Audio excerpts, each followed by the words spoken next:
IPL 2025 వేలంలో ముంబై జట్టు వేలం ఆరంభంలో పెద్దగా కొనుగోలు చేయనప్పటికీ వేలం ముగిసే సమయానికి మాత్రం మంచి ఆటగాళ్లను, మ్యాచ్ విన్నర్లను కొనుగోలు చేసింది.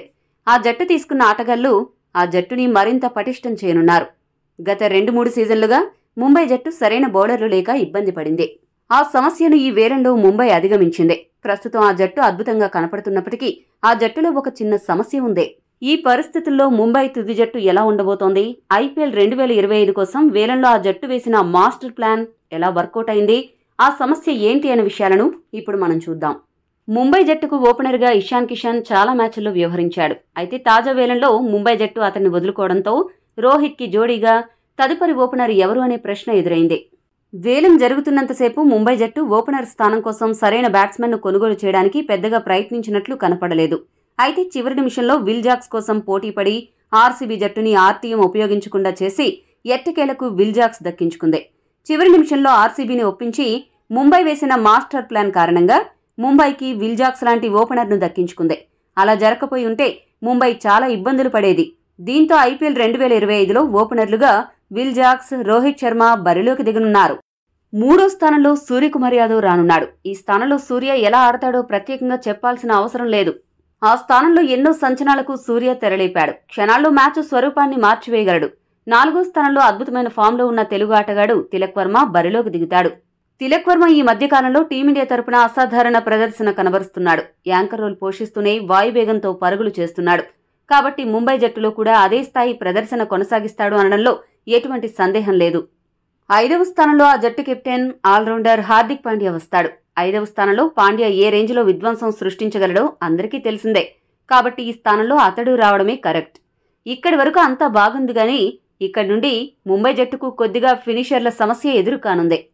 గతంలో Pollard, Tim David, Hardik Pandya లాంటి ఆటగాళ్లు 6-7 స్థానాల్లో వచ్చి ఓడిపోయే మ్యాచ్ను కూడా గెలిపించేవాళ్లు. ప్రస్తుతం ఆ జట్టులో వారు లేని లోటు స్పష్టంగా కనిపిస్తోంది.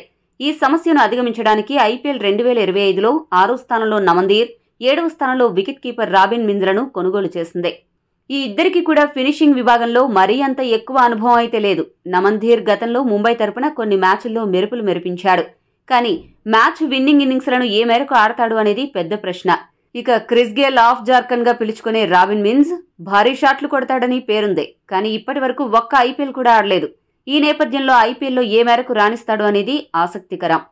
గత 2 సీజన్లలో ముంబై జట్టు సరైన ఫాస్ట్ బౌలర్లు లేక ఇబ్బంది పడింది. ఇప్పుడు ఆ సమస్యను అధిగమించినట్లు కనపడుతోంది. బుమ్రాకు తోడుగా ఈ వేలంలో ఆ జట్టు ట్రెంట్ బౌల్ట్, దీపక్ చాహర్లను కొనుగోలు చేసింది.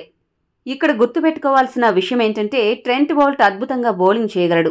గతంలో ముంబై తరపున, రాజస్థాన్ తరపున మంచి బౌలింగ్ చేశాడు. అదే సమయంలో దీపక్ చాహర్ ఆరంభ ఓవర్లలో వికెట్లు తీయడంలో దిట్ట. చెన్నై తరపున ఆడినప్పుడు ఆరంభంలో బ్యాటింగ్ ఆర్డర్ను పేకమేడలా కూల్చిన సందర్భాలు దీపక్ చాహర్ సొంతం. ఈ విషయాలన్నింటినీ పరిగణలోకి తీసుకుంటే మొత్తం ఐపీఎల్ జట్లలో best fast bowling attack Mumbai జట్టుకే ఉందని ఖచ్చితంగా చెప్పవచ్చు. ఇంత మంచి ఫాస్ట్ బౌలింగ్ అటాక్ ఉన్న ముంబై జట్టుకు సరైన స్పిన్నర్ అందుబాటులో లేడు. ఆ జట్టు స్పిన్నర్ స్థానం కోసం ఆఫ్ఘన్ ఆటగాడు అల్లా గజంఫార్, అలానే న్యూజిలాండ్ ఆటగాడు మిచెల్ శాంట్నర్ను ఎంపిక చేయడం జరిగింది.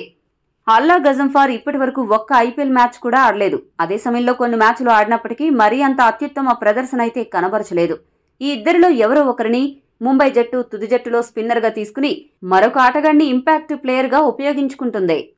మొత్తంగా చూస్తే ముంబై జట్టు చాలా అద్భుతంగా కనపడుతోంది. కానీ ఆ జట్టులో ఉన్న ఒక చిన్న సమస్య ఏంటంటే ఈ తుది జట్టులో ఉన్న బౌలర్లకు కొద్దిగా బ్యాకప్ ఉన్నారు కానీ బ్యాటర్లకు పెద్దగా బ్యాకప్ ఆటగాళ్లను సరిగ్గా ఎంచుకోలేదు.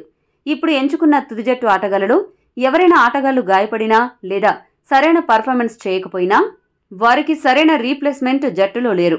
అదే ఆ జట్టుకు కొద్దిగా సమస్యగా మారనుంది. ముంబై తుది జట్టు గతంలో కంటే బలంగా ఉందా లేదా? ఈ తుది జట్టులో ఏమైనా మార్పులు చేయాలని భావిస్తున్నారా? మీ అభిప్రాయాన్ని కామెంట్ సెక్షన్లో కామెంట్ చేయండి. మరిన్ని అప్డేట్స్ కోసం మా ఛానల్ను సబ్స్క్రైబ్ చేసుకోండి.